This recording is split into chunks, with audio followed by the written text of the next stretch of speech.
Okay, hello guys. It's a bit weird that you can't talk back, but let's see how we're gonna do it.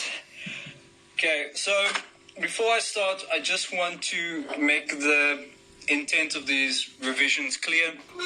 Obviously, now that everybody is sitting at home, we've got a very short gap before our production cycle begins. Everybody's sitting at home. I'm just scared we lose focus. We go in and we don't make movies as strong as we've been trying to do and been working so hard to achieve. That being said, how I want to do it and what I want to get from you as well is if you have something that you're struggling with. It can even be stuff we haven't covered in class at the moment. That's 100% fine. Just anything you feel like, okay, I could do with some revision, or I could do with some help on that, then please tell me and we'll do that together. Today, what we're going to do is, the way I want to start it is we're going to start broadly and then move into more focused areas. So don't run away when I tell you this, but today is going to be an academic development lecture, right? But it's not going to be the normal one you have. It's going to be one that addresses common issues I've been seeing, or what we've been seeing. Because what happens is you submit a treatment, or you submit an essay, or you submit an assignment, and you think you did pretty well, and I know my stuff, I know what I'm talking about, and you get it back and you're unsatisfied with the marks you've received, and that's quite normal, and the problem is often just essay writing. Today's also quite important for any time you endeavor to write any piece of academic writing, be it in undergraduate, and I know the postgraduate students at the moment are trying to write work and they feel a little bit lost. So today is the foundation of doing that sort of work. In postgraduate, there's a little bit more to it, but these elements absolutely 100% need to be in there. So I'm going to start by talking about how do I organize my structure for my essay, because writing is rewriting. So the big problem that you have is no one wants to write an essay twice, okay? And I don't blame you, but your first idea is never your best idea. You've heard me say that a million times. So how do I plan my essay so I don't have to write it twice? So this is a little bit of a trick. What does this essay structure need for you to get your idea across as well as possible? Because what is an essay, or what is a treatment actually for? It is not to impress anybody. It's not to show people how smart you are. It is just to see, have you gained the necessary skill and understanding to work in this topic? So, okay, so we're going to start with the structure of your treatment or your essay, or your assignment. So why would you do a structure first? So the main reason is so you don't have to write it twice. What do you want to do? What are a few reasons for planning a structure for your essay? The number one is the amount of information, especially in tertiary education. A lot of students go, wow, I read all these papers. How am I supposed to write an assignment or a treatment about it, right? So it's about, don't get muddled in that amount of information. The second thing is that don't try and impress anybody. Right, we're going to talk about academic tone, which is one of the bigger things. I'm going to go through the basics with you now, and then I'll start talking about the things we see that make you lose marks, or make your essay, especially when you go to postgraduate, makes your essay, you almost disqualify yourself, right? So these are all little tricks you can use to make a stronger piece of work. So first one is the amount of information I need to structure all this information in a way that's concise and it's going to fit within my word count. So your word count might be 300 pages, 300 words, 500 words, very low. But you read 4 or 5 academic papers, or you did all this research, and now that has to be condensed. And you'll often find that students write to a certain point, and there's still a lot to say, and they just stop there. And that's not a solid essay. It's not going to get you very far. Also, then your assessor just stops marking there, right? So keep things logical. Okay, I've got a few tips for that. I'll show you how to bridge between logical arguments. There's a set way of doing this that a lot of people miss out on, right? Which is really useful. So it helps you be logical. It helps you be clear. That's what we want to do. It helps for you to understand that you can't write it perfectly the first time, right? So we plan it so that you don't have to be perfect and that you don't have to rewrite. Now, organizing the structure of the essay means deciding exactly where in your argument or in your treatment different kinds of information that you've gathered needs to go, right? So you have a topic, you have an opinion, you have you have arguments, you have examples, and you might have quotes. Now, they all have very specific places where they need to go, right? You'll often see students like to start with a quote, right, to set kind of the mood for an essay. That's not always the best way to do it, especially when you get into postgraduate work, right? An organizational structure like this provides you with the means to know exactly what you're going to write about, where to start, what information is more important, what information is less important, which pieces of information belong together. Information grouping for assignment writing is super important. Because the whole thing, again, it's supposed to show to your assessor or whoever's marking it, do I know the information? Not that I've discovered new information, not that I know more than my peers. You're just trying to show, okay, I came to class, I got all this information, I've internalized it, and I'm now showing you how well I understand it, right? You don't have to understand more, which is often a big issue, is that the assignments get contrived because people are trying to reinvent the wheel. Okay, so which information belongs together is super important. And then there are certain things, we're going to look at the structure, how the structure would look visually, and every essay from high school to undergraduate to postgraduate should contain these structures no matter what, right? So 3 main things that I'm sure you're aware of, right, is the introduction, intro, that's one. Then the next one, are you guys still with me, is the body, which is super important, and then conclusion. Okay, so Mr. Tate, I know this. Why are you telling me? Well, you don't often do it. Number 1. So what is the point of my introduction? Right, this is something where people make a mistake right off the bat, is that you kind of jump into the meat of it, right? You start writing your essay, but I have to read the whole thing before I actually know what you're trying to talk about. So to avoid that, do the following things or understand the following things. When you write an introduction, it needs to do 3 main things, one being to set the context. What is the context of this essay? What am I talking about, right? The next thing is your thesis statement. And next we'll talk about, after I've been through the structure, we'll talk about developing a thesis statement. Then subtopics. Okay, so when you write about subtopics in your essay, what you're trying to say is, this is the context, so this is what I'm talking about. This is my thesis statement, so it's the opinion or argument I'm trying to make. And the subtopics are all the things that fall below it to help you make that thesis statement, that help you make that statement. They also need to have a logical flow, because in some ways, you can't say one thing until you've said another thing. Right?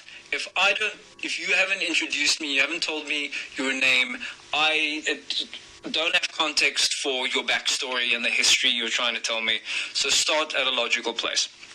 So just to recap, intro needs context, it needs a thesis statement, and it needs a subtopic.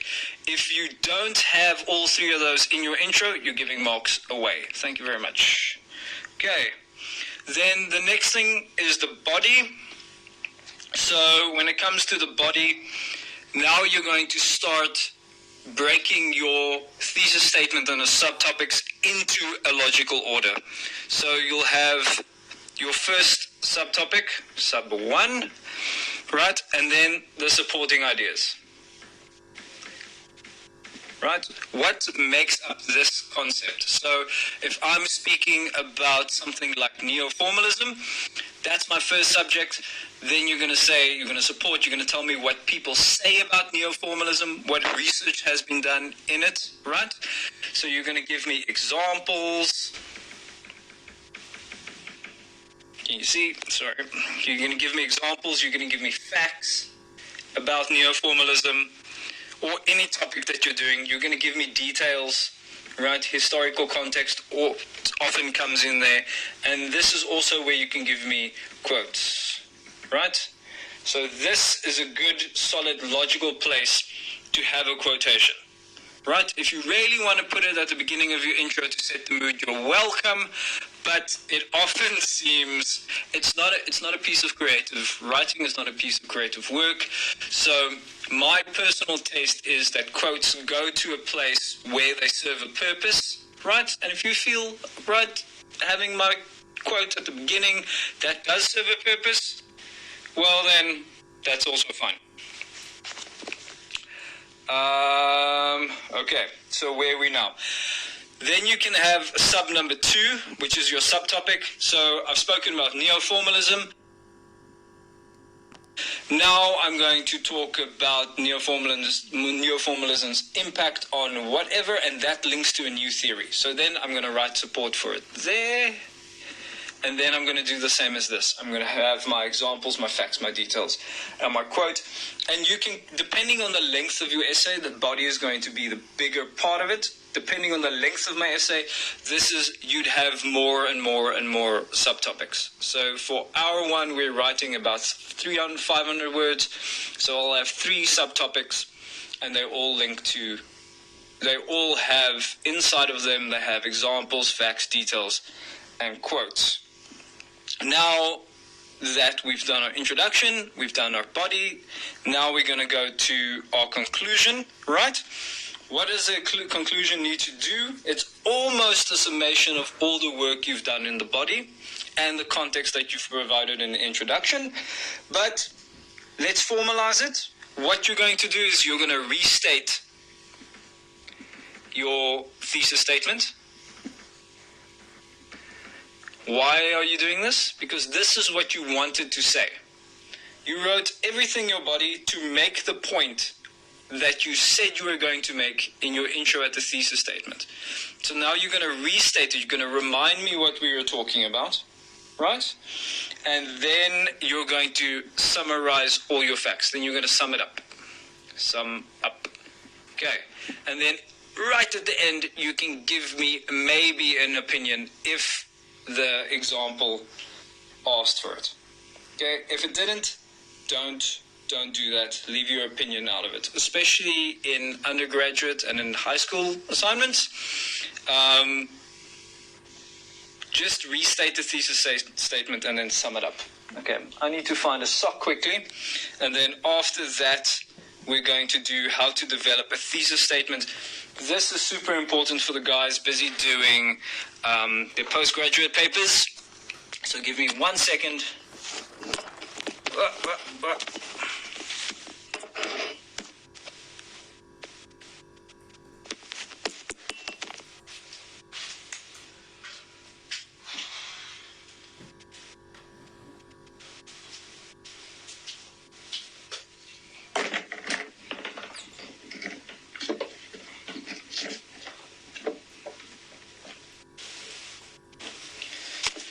Okay, that's cleanish.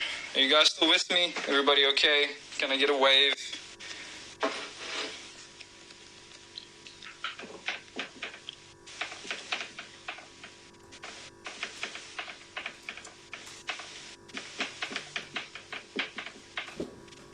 fuck? Oh my god. Okay, the next one is very important. How to develop a thesis statement. So how do you develop an opinion or an argument about what you want to talk about? Okay, where's my focus? There we go. Okay, so a thesis statement could be described as the main point you wish to make in your treatment or your assignment or your essay. Okay, so you've decided that this is what I want to talk about, and this is the angle or this is the context of that thing I want to talk about, right? So it is the idea, it is the opinion, or it is the point of view that you aim to support through your reasoning, your research, and your evidence. It's usually stated clearly in the introduction. So this is where that would go, okay? If that makes sense. Hello. Okay, so what is a thesis statement? I'll just write it down quickly. It is an idea that you have. In a scientific paper, you put your hypothesis there as well. It is an opinion, or it is a point of view. Okay, it's that simple. Often we see people overcomplicating this when it doesn't have to be. It's just one of those three things. You do that in conversations all the time. So don't make it complicated. If you make it complicated, you often agitate the person who needs the market because what is this person talking about? And we see this all the time. Okay, so your thesis should take the form of a single overall claim.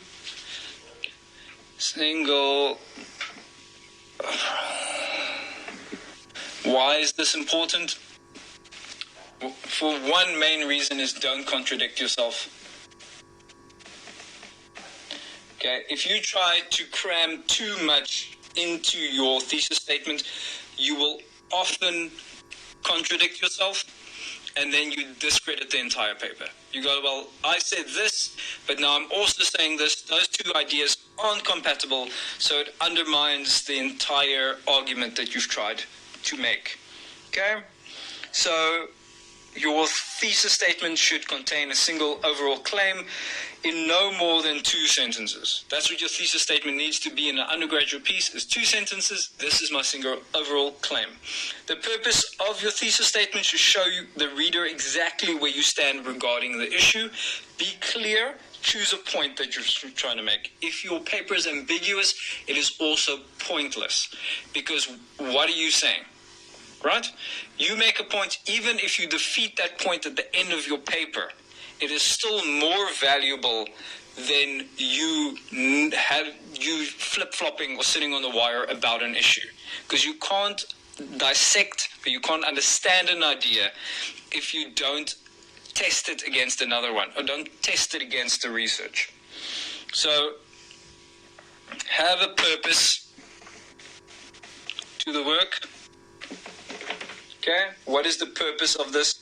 That means you have a single idea, where you stand regarding this issue. For this reason, a thesis statement should take the form of a question. Should not take the form of a question, right? But should be 1 or 2 declarative sentences. Okay, first use keywords and write your opinion about the topic. This forms your thesis statement, right? So keywords and your point of view on the matter. I almost don't want to say opinion because it should be an informed opinion. Okay, so that is your thesis statement. It is that simple. And it is one of the issues I've seen so many people struggle with and so many people have an issue with when it is so easy. It is an idea, an opinion, a point of view. It needs to have a single overall claim. Don't contradict yourself. It has to have a purpose, right? Therefore, it shouldn't be a question. It should be a statement. And you should have keywords and a point of view in the last sentence to sum it up. Done. Done. Easy. Okay. that is thesis statement done. Are you guys still okay?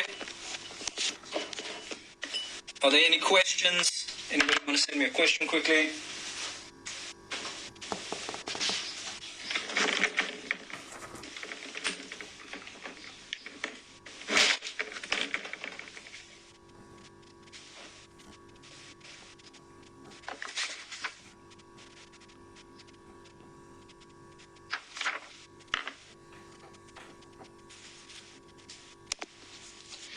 Okay, so I'm quickly going to go through writing your introduction practically. Now that you understand what the structure needs to be, we can have a practical look at writing a paragraph.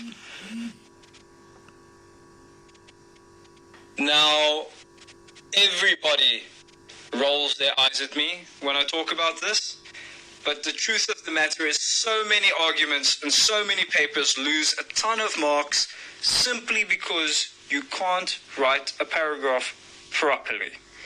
So do yourself a favor, stay with me, we'll go through it quickly, right? And you're basically just giving yourself 3 marks by following these little tips. The main purpose of your introduction is to tell the reader briefly, especially in the undergraduate paper, it needs to be quite brief, what to expect in your assignment and in what way this needs to capture their interest. Now, when they read your introduction, they should know what the paper is about, they should know if it's worth their time, right? And also you should keep it brief. This is the only one where you're not going to go into a lot of detail, you're not going to give, this is why you should read it. Okay, where's my focus? There we go. So the main purpose of the introduction is to tell the reader what to expect. Okay, so when people read an essay, you're taking up minutes of their life. Your intro is supposed to say, hey, those minutes that you're giving me, it's worth it because. Okay, so where were we? An introduction has to have the following. It needs to set the context like we spoke about. It needs to put forward your thesis, right? So what is your opinion? What is your point of view on the matter? And it needs to outline the issues. So those of you writing your postgraduate papers, you can automatically see how this section can fill up a lot of words that you might be having an issue with, right? Outline the issues. Issues you can also consider to be subtopics. Okay, and you should discuss them in order. In your introduction, you should introduce them in the order of which you're going to be discussing them in the body of your paper. So it helps the reader create a logical link in his mind between what you said in the intro and what he'll be getting in the paper. Okay, so these issues or subtopics form the main idea for each paragraph, right? So when you go to the body, all these subtopics, right, become paragraphs.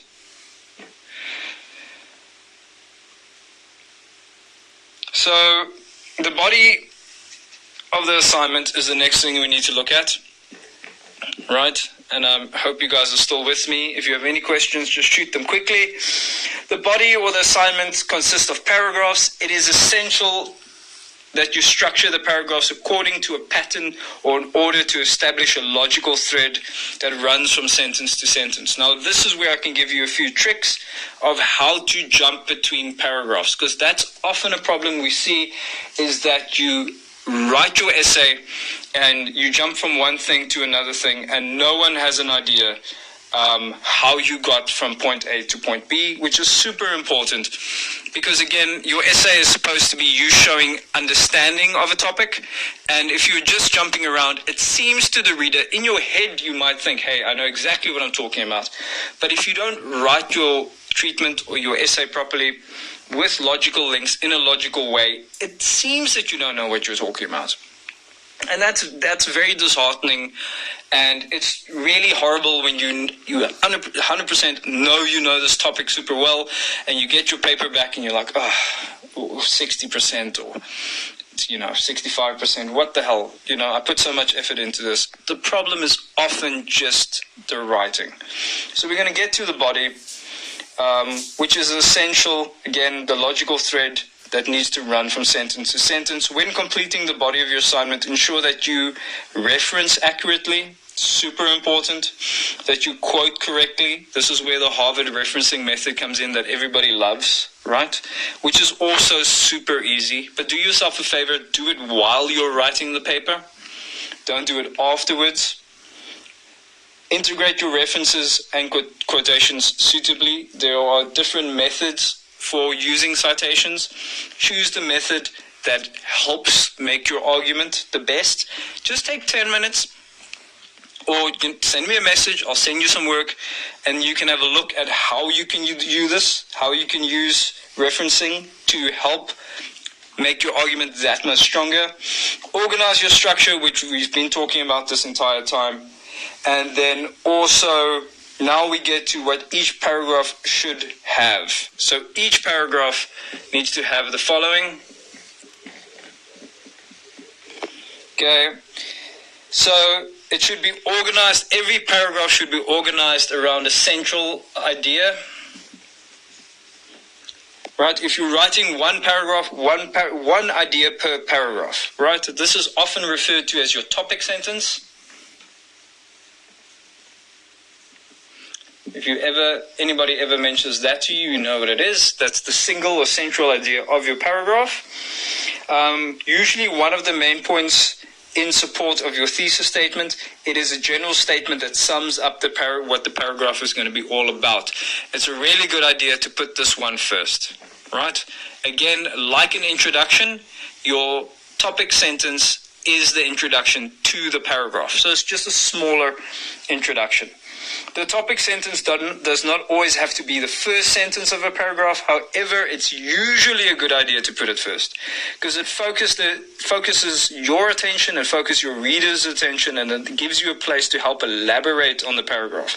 Placing the topic sentence first in a paragraph also helps the reader make sense of the rest of the paragraph, right? Then next, you should have your main ideas. So I'm speaking about this. These are the main ideas that link up to my single idea. These are the ideas that support it. You refer to the supporting ideas, examples, facts, and details. So you can use a supporting statement that's a citation, right? So this is all support. So this is a good place to put a citation in. Citation. Right? So if you're wondering, hey, I've got this wonderful quote by this person. Last year, I had a big problem with a student who was complaining about their marks.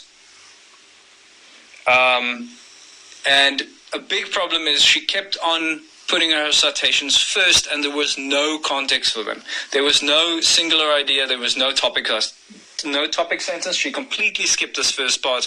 It was all citations and supporting ideas. But the problem for me then is marking it. What are your supporting ideas? I mean, what is your topic sentence? What is the singular idea? Megan asks, how much should be in a paragraph? How many lines? That really depends on the single idea or the topic sentence. Often you'll have an idea where your topic sentence just requires a lot more explanation. So if you know you're writing 500 words in your essay, and you have a very complex topic sentence, that might be anywhere between 100 and 150 words for that paragraph, but it could also be something as short as 50 to 60 words in that paragraph. But maybe for ones that don't directly link to it. I know often you'll get to the end of your argument and those paragraphs will get shorter and shorter and shorter. But I think a good guideline is the more complicated it is, the longer it's going to have to be. So develop one idea per paragraph and summarize that topic and idea in the rest of the paragraph. There should be no evidence in the paragraph that does not relate directly to the topic sentence. So if you're using a citation in a paragraph, it needs to link to the topic sentence. If it doesn't, then it's pointless. Again, everything we're talking about it has to have a purpose. Your supporting ideas, your citation, your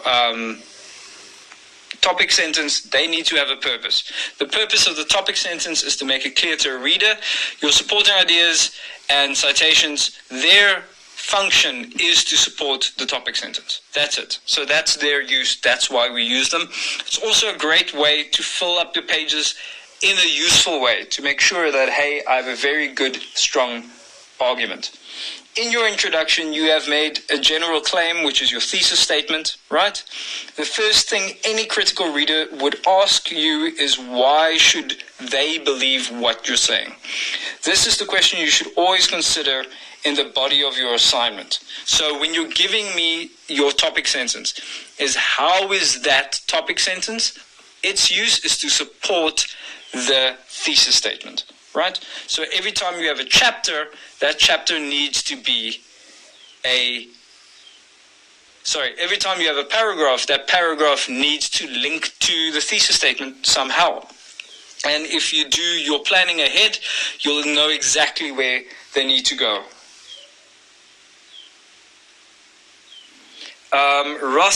Ross asks if you should acknowledge arguments that go against yours in your essay. 100% you should, right? You can have those if they're valid, right? And if they help make the essay more well-rounded. And they would often go later on in your paragraphs. You would make your case first, Ross, and then after that you would say, this is what I say, this is my point of view, but this person says this and this person says that, and it doesn't quite line up with what I'm talking about, and then you give your opinion on those ideas. So generally leave that for the lower part of your essay. Does that help? Okay. So there are two different strategies you should use, either exclusively or in combination when you write a paragraph. And the one is to support your thesis statement, like we spoke about. And the next one is to defend it convincingly against counter-arguments or opposing arguments, like Ross was asking about. So generally how I would do it, I would write my supporting paragraphs first, and I'd write my defensive paragraphs in the lower part of the body, because if I have supporting ones first, right, I can refer back to them when I do my defense about opinions that don't work well for me. So Ryan asks, how do you know when to move on to a next paragraph? So what Ryan is asking about is logical links and smooth transitions. I'm just going to clear this board quickly and I'll tell you guys how to do that. That is a very good question, because I have a list. There is a academic resource called, a book about academic resources from Merriweather in 1997, and he gives you a list of smooth transition and linking words for you to move on to a new paragraph seamlessly. So I'm going to clean the board quickly, and I think we can do that. Then I want to speak about academic tone, and then we're done. Can I get a wave? Is everybody still with me?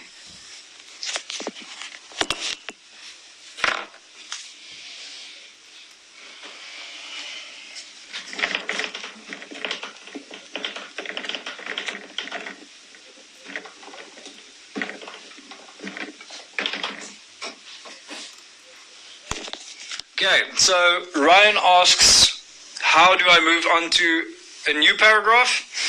So the technique you use for that is logical links and smooth transitions. So when you write a paper, it's all about the logic, right?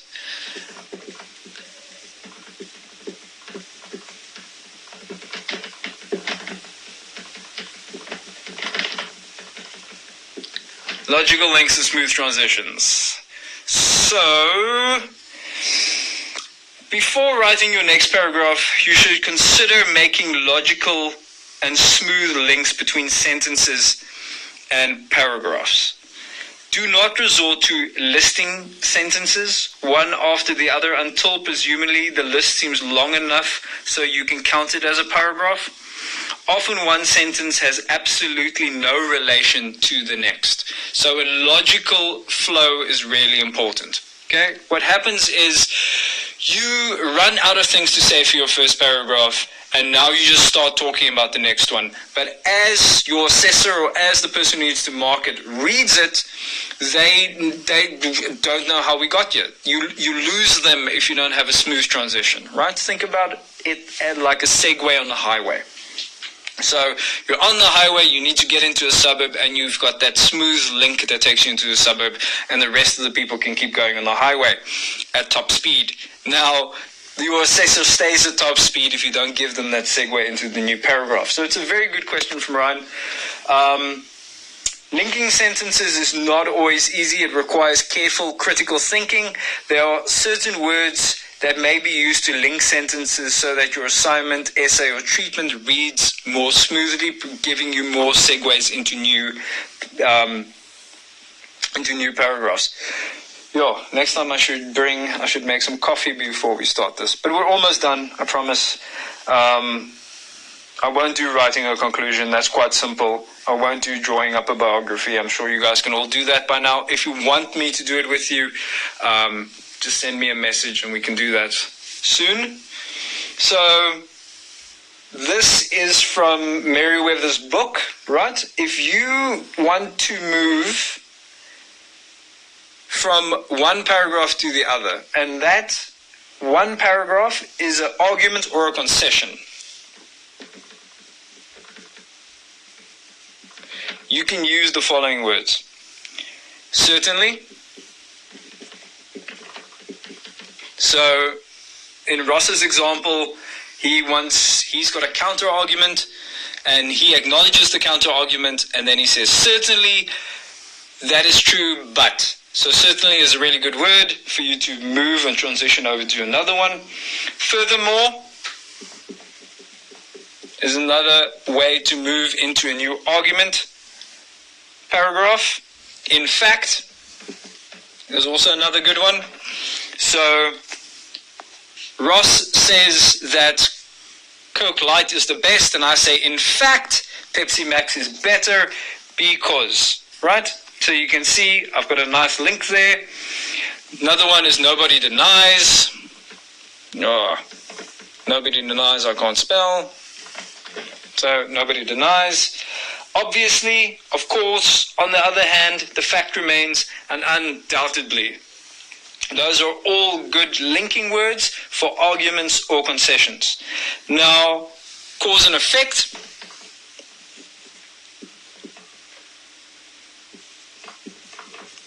Is another one. So, when one idea creates a new way of thinking about another idea, that's a cause and effect, and you can use the following linking words there. Accordingly. So accordingly to Merriweather, I can use these words when I make smooth transitions. Because this is one you guys use all the time, so you knew that one. Since, if you want to be a little fancy, you can use thereafter. So during the Second World War, yada, yada, yada, thereafter, it had a massive economic effect on Europe, whatever you want to say. And thus is another one that's good for cause and effect, and also whereas. Okay, so we've got linking words for arguments, we've got linking words for cause and effect. Condition. So condition means that this is true if. So if you want to make links between paragraphs that speak to a condition, right, then you can use in case. So in case of XYZ, it is true because, right? You can also use, let me think, therefore. So because A exists, B4 is therefore true, even though, if, and then in case of. So this is true only in the case of X being a variable or a factor. So the next one is very useful, connectiveness. So these are connectives for linking any paragraph to any paragraph. So I'm not going to write all of them down, I'm just going to run through them quickly. Additionally, after, again, also, as well as, before, besides, formally, finally, further, in addition. In addition's a good one, remember that one. Last, later, next, not only, but also. Previously, I said the following: since, then, to, first, second, third, and so on. Right? So these are all strong words to help you connect any paragraph to another paragraph. So you make your argument in the first paragraph, and then you would say additionally, and start your next paragraph. Or furthermore, start your next paragraph. So differences. So if you're trying to highlight differences between two paragraphs, although is a good one to use, but even so, however, in spite of the fact that, on the contrary to what I said previously, this is true under certain conditions. So, on the contrary, even though, or in the case of, those sorts of things. So you can see how you can link condition to differences. On the other hand, and otherwise. So if you're trying to link two paragraphs that have similarities in them, right? Key linking words are, and write these down because you do this all the time and I never see them. It's as, like, likewise, resemble, similar to, and just as. Right? Then, if you want to make a paragraph that emphasizes something, you can use, and be careful with these so you don't make it a sweeping statement, is absolutely, certainly, especially, extremely, under certain conditions. Be careful of that one. Importantly is a good one. That's a very multifaceted linking word. Undoubtedly, right? Also, if you use the word undoubtedly, you need to be 100% sure of your fact, right? Is there no doubt, or do you just like the word undoubtedly? Okay, so the next few is for linking paragraphs that lead to examples. So you might have a paragraph that is, the majority of the subtopic is examples. Then you can use, for example, for instance, thus, or to illustrate, I'll show you the following diagram. Right? So to illustrate, I give you the following examples. Then the next is place, right? So if you need to link your paragraph to place, which is something you don't do quite often, it's above, alongside, below, everywhere, here, near, and under. And then if you want to summarize something in your paragraph, or summarize something in a new paragraph, a good linking word would be finally. In conclusion, which is a little bit cliche, but fine, do it. Lastly, therefore, thus, and to sum up. So if you can do those, you'll be pretty good to link any paragraph to any other paragraph. You just need to identify what the link needs to do. So is it a cause and effect? Is it an argument? Is it a condition? Are you trying to show connectiveness between paragraphs? Are you trying to show differences between paragraphs? Are you trying to show similarities? Similarities are different from conditions or connectiveness. Are you trying to place emphasis, or are you trying to make a summary? So I'm almost done. The last thing I'm going to do is academic tone, which is a massive issue, right? Especially for postgraduates. It is still tolerated in undergraduate work, but in postgraduate, your academic tone cannot waver.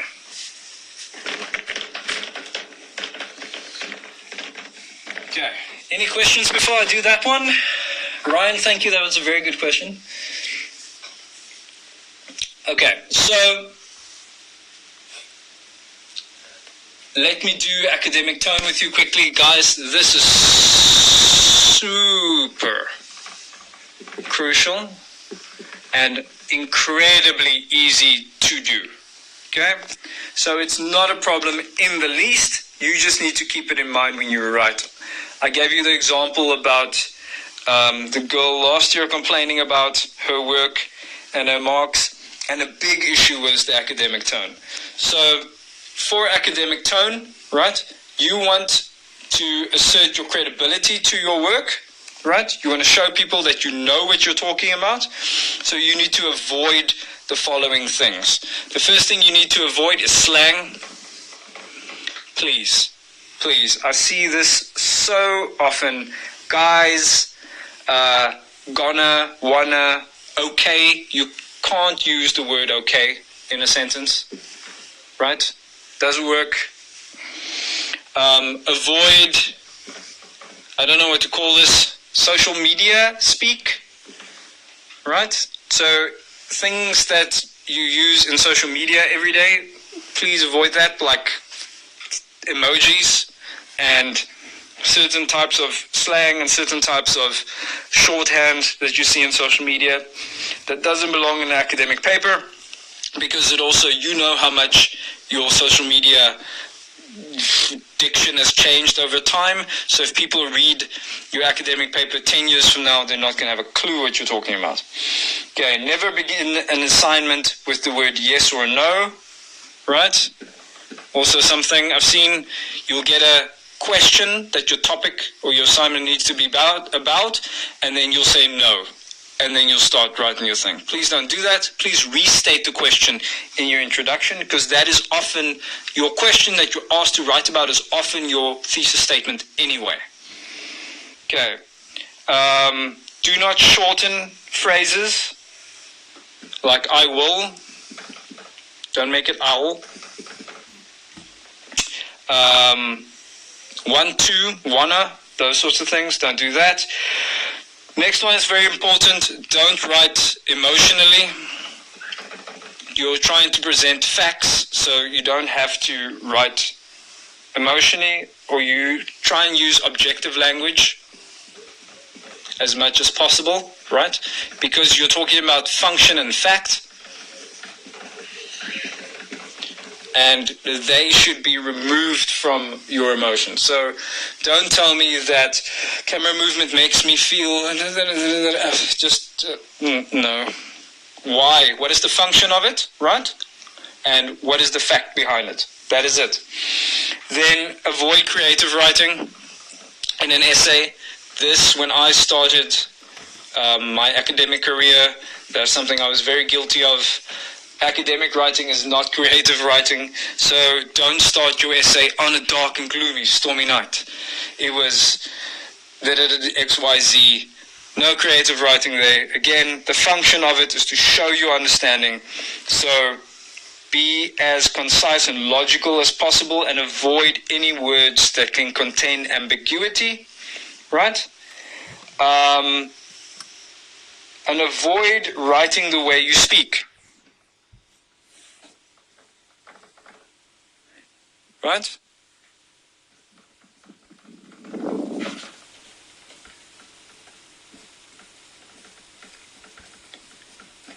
And what I mean by that is, don't write like we're having a conversation.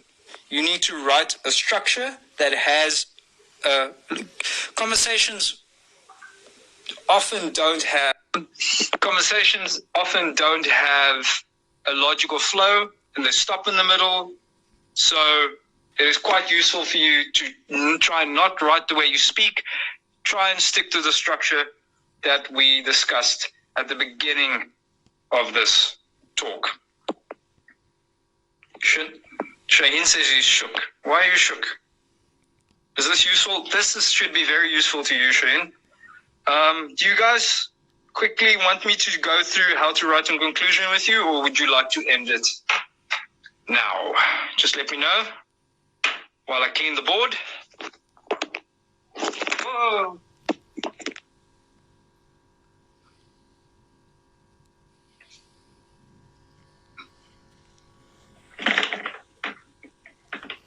Okay, guys, so you can see academic tone is super simple, but it is very effective and something that's often not done and overlooked, and it just costs you at the end. Okay, Shane says it is useful. Marie says conclusion, please. I see we've got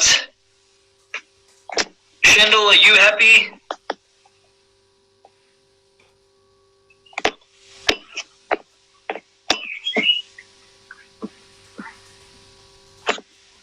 Okay, Jamie, you okay? Ryan, you still okay?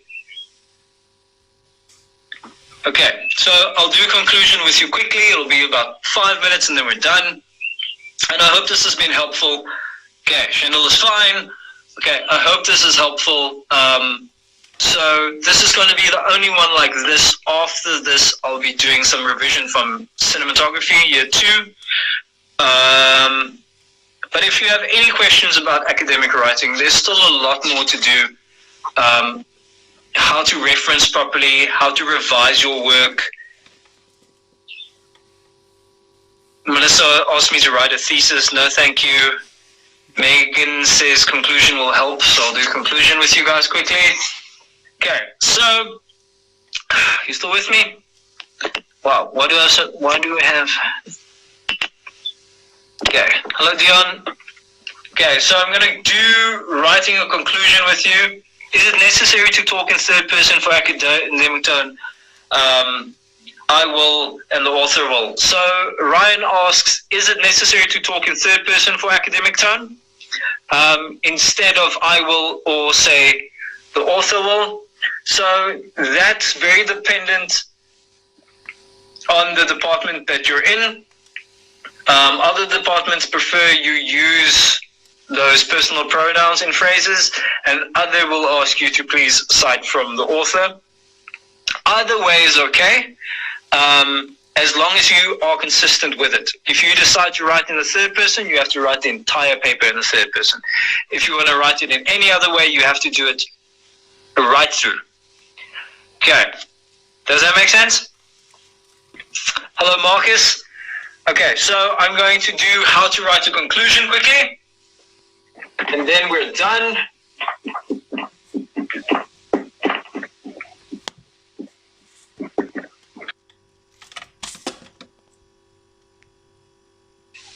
With not only a sense of dissatisfaction, but it also feels like maybe everything you said was just going through the motions, right? Maybe you don't understand it that well because you can't conclude it, right? So what you need to do is, since your concluding remarks gives the reader and your assessor a final and usually lasting impression of your work, it's unwise to disappoint them on this point, right? And writing a conclusion is incredibly easy because you've done the work in your body and you set it up in your introduction. Again, I'm going to remind you about the thesis statement. We did the whole section about how to develop a thesis statement, right? That goes into your introduction, your subtopics go into your body, and now we're going to talk about how do we write a conclusion, right? That leaves the your assessor with a sense of, wow, I'm quite impressed, or I'm convinced by the arguments. So furthermore, you pass up an ideal opportunity to get marks and to further the implications and the application of your research, right? So that you're writing a conclusion is a great place to tell me why what I read was important, okay? So your conclusion should have the following things. It should refer to your thesis statement. And if you remember the beginning of this lecture, we spoke about how to write the thesis statement, right? It needs to sum up your point of view, sum up your argument or your point of view or whatever you set up inside the body. It should connect all the threads together. So the threads come from your body, connect threads. So remember we spoke about the subtopics in the paragraphs. So you want to connect your paragraphs in your conclusion, right? It doesn't have to be this paragraph, then this paragraph, and this paragraph. It needs to tell me how they fit together. You can often do that in 1 or 2 sentences as we think about it. And then make 1 or 2 general concluding remarks regarding the topic. General. So my tip would be keep it factual and functional. Right? Now that we've done this essay, you know the following, and this is beneficial, and that is beneficial, and this is where you can do further research, or this is where the field of study needs to be furthered. Something like that. Definitely do not include new information. No new info in the conclusion. It is a conclusion. We're done. If it's new info, it needs to go to the body. Right? Often see this. I've often made that mistake. Right? Because when you're done, again, you don't want to rewrite it, but you just found a new piece of research, and now you're like, this would be so good. You can't put it in your conclusion. Doesn't belong there. If you want to use it, it has to go to the body, but then your conclusion needs to change as well. Okay? And I know you guys don't want to rewrite it, so don't write any new information. I'm getting very animated because I do that all the time. I always find the most interesting thing when I'm done writing my work. And that is it for your conclusion. That's all it needs. It needs to refer to your thesis statement. So what did you say you were going to talk about in the introduction? It needs to sum up your arguments, right? So, or your point of view on the matter. It needs to connect the threads. So you're connecting the paragraphs you spoke about. It can have general remarks. So this topic is interesting because what we spoke about, this is new fields of study, because whatever, and no new information. And that is how to write a conclusion. Very simple, right? Often, I think the biggest issue that guys do is they try and overcomplicate essay writing, when I hope today has shown you that it has a structure and it is actually very simple. The work that you put into it is where the not artistry, but where the complications come in, right? That is the part that requires the most work. When you understand the structure, you can put all that work inside that structure in a cohesive and clear way. So I think that is it for today. I just want to say thank you, because this is something that we've definitely been struggling with during class times, and we never have time to sit down and talk about how to write a treatment, or how to write an essay, or how to write an assignment. And I hope this was helpful. So if you guys have any questions, if you would like me to do referencing with you, then we can go through the purposes of referencing. If you want me to go through how to write a bibliography, how to check and revise your essay, right? So you don't have to rewrite the whole thing, but you can check for certain problem areas. We can do that as well. Yeah, and that's it. Thank you very much, guys.